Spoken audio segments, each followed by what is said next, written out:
আসসালামু আলাইকুম। চলো আজকে পিন্টারেস্টে দেখা এই সুন্দর সুন্দর ফটো ফ্রেমগুলো বানানো যাক।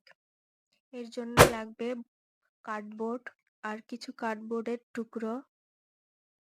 প্রথমে এই কার্ডবোর্ডটাকে মাঝখান থেকে আমি স্কোয়ার করে কেটে নিয়েছি। এরপর আরেকটা কার্ডবোর্ডের উপর ছোট ছোট লম্বা টুকরোগুলো আঠা দিয়ে লাগিয়ে নিয়েছি। এরপর কেটে রাখা কার্ডবোর্ডটা এর উপরে লাগিয়ে নিয়েছি। এক সাইডে ফাঁকা রেখেছি যাতে এই সাইড দিয়ে ফটো ঢুকানো যায়। এরপর সুন্দর করে রং করে নিয়েছি। আর এই ছোট ছোট ফুল বউগুলো আমি কার্ডবোর্ড দিয়ে আগে বানিয়ে রেখেছিলাম। এগুলো এর সাথে অ্যাটাচ করে নেব। ভিডিও করতে করতে সানলাইট চলে গেছে। আর এই তো তৈরি আমাদের কিউট ফটো ফ্রেম।